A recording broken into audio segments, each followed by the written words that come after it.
मयंक जी नोएडा से। राधा वल्लभ श्री हरिवंश गुरुदेव, आपके चरणों में कोटि कोटि प्रणाम। महाराज जी, जब सब भगवान तत्व से एक ही हैं तो अलग अलग पुराण, देवी भागवत, शिव महापुराण, भागवतम में उत्पत्ति का विवरण अलग अलग क्यों होता है? इसमें रुचि विशेषता है। अब जैसे किसी ने मातृभाव की विशेषता है तो माँ की उपासना करेगा, और जब माँ की उपासना करेगा तो जब तक सर्वव्यापी, सर्वसमर्थ, सर्वेश्वर नहीं होगा तब तक वो भगवान या तत्व नहीं माना जाएगा। जो सर्वव्यापी हो, सर्वत्र हो और सर्वशक्तिमान हो, वही तत्व माना जाएगा, नहीं तो नहीं माना जाएगा।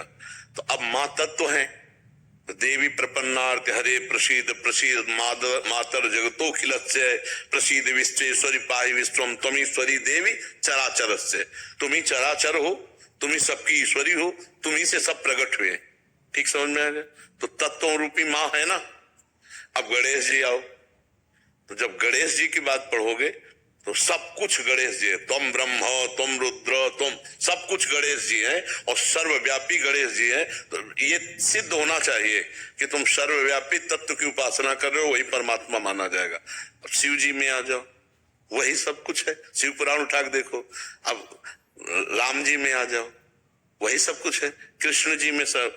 तो हमारे प्रभु ने भाव के अनुसार उपासनाएं व्यक्ति की, जैसे कोई भगवान को दोस्त मानना चाहता है, कोई भगवान को पिता मानना चाहता है, कोई भगवान को माँ मानना चाहता है, कोई भगवान को भगवान मानना चाहता है, कोई भगवान को भगवान न मानकर अपना पुत्र मानना चाहता है। जैसे भाव करो वैसे ही भगवान आपको प्राप्त। हमारे भगवान में ये सुविधा है, जैसे जैसे चाहो आप वैसे आप भगवान से दोस्ती कर लो, भगवान को आप स्तुति करो और आप भगवान को चाहे कटुवचन बोलो, जैसे जैसे तुम्हारा संबंध जोड़ना चाहो वैसे जोड़ लो, पर परिणाम उसका अलग अलग है। हाँ, तो हमारे भगवान में, हमारे धर्म में ये विशेषता है कि जिस भाव से चाहो आप भगवान को जप सकते हो, भज सकते हो और प्राप्त कर सकते हो। और जिस भाव से भजोगे वो सर्वव्यापी होगा। यहाँ तक जैसे गुरु, तो अब देखो गुरुदेव के लिए देखो, देवी के लिए बताया, राम जी के लिए बताया, श्री राम में सब जगह जानी चराचर जगत। ऐसे गुरु के लिए अखंड मंडल आकारम व्याप्तमेन चराचरम तत्पदम दर्शितमेन तस्मै श्री गुरुवे नमः। जब तत्व हम उसे ही मानेंगे जो सर्वव्यापी होगा, सर्वशक्ति संपन्न होगा। तो इसीलिए जिस पुराण को देखो वही सबसे श्रेष्ठ माना जाता है, क्योंकि वही श्रेष्ठ तत्व माँ बना है, वही शिव बना हुआ है, वही राम बना हुआ है, वही कृष्ण बना हुआ है, वही सब रूपों में कोई दूसरा तत्व हो। तो अब ये जो लड़ते हैं ना, ये अज्ञानी जीव हैं, इनको ज्ञान नहीं है। जिसे तुम माँ मान के भज रहे हो उसे वो पिता मान के भज रहा है, उसे वो प्रभु मान के भज रहा है, वो उसे पुत्र मान के भज रहा है, वही है।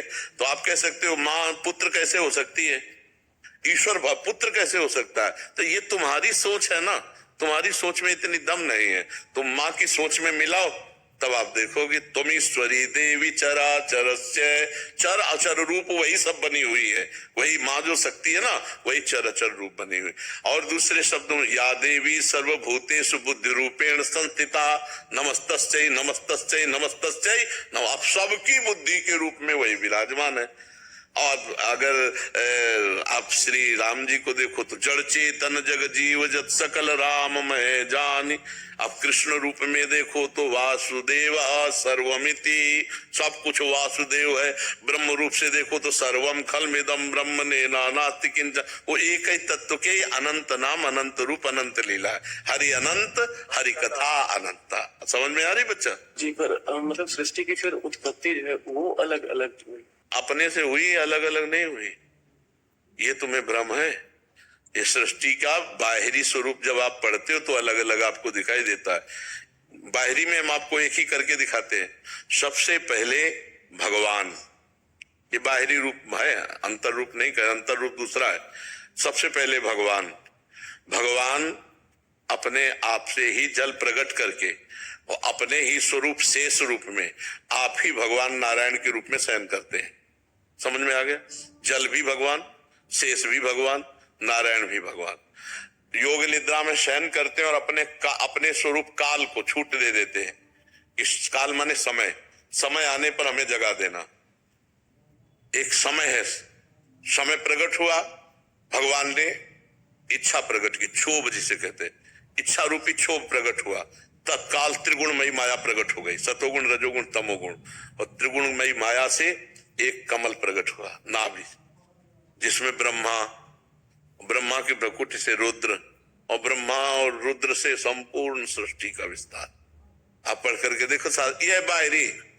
अब ज्ञान से, जब ज्ञान की आंतरिक सृष्टि की बात आती है तो ब्रह्म मूल प्रकृति, मूल प्रकृति से त्रिगुणात्मिका प्रकृति, त्रिगुणात्मिका प्रकृति से महातत्व, महातत्व से अहंकार, अहंकार से त्रिगुणांकार, त्रिगुणांकार से पूरी सृष्टि प्रकट हो गई।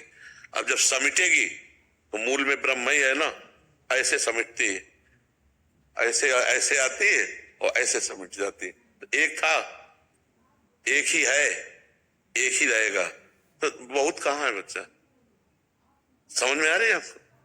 अगर बाहरी रूप से देखो तो वही ब्रह्मा बन गए, वही रुद्र बन गए, वही पूरा संसार बन गए। ब्रह्मा के पास कोई सामग्री थी क्या सृष्टि बनाने की? नहीं ना।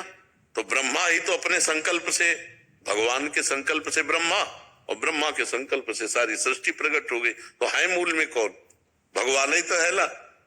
अब एको हम बहुश्यामा उपनिषद कहता, मैं एक बहुत रूपों में हो जाऊं तो हो गए बहुत रूपों में। यहां द्वैत है ही नहीं, केवल ये सब अज्ञान में लड़ाई झगड़ा, हमारा पंथ तुम्हारा पंथ, हमारा ग्रंथ तुम्हारा ग्रंथ, इसी में लड़ाई झगड़ा हो रहा अज्ञान में। ज्ञान में बच्चा कुछ नहीं। ऐसा समझो जैसे एक पिता के 20 लड़के हों और बहुत बड़ा महल हो उसका, अब 20 भागों में कमरे विभाजित कर दिए, अपने अपने कमरे में सब ठसक लिए बैठे मेरा मेरा, और आंगन में जब आ जाओ तो सब एक का घर है कि नहीं है? एक का घर है ना। तो बस ऐसे छोटे छोटे धर्म के टुकड़े बना लिए गए। जब आप आकाश की तरफ देखो तो एक ही है, दूसरा कोई है नहीं।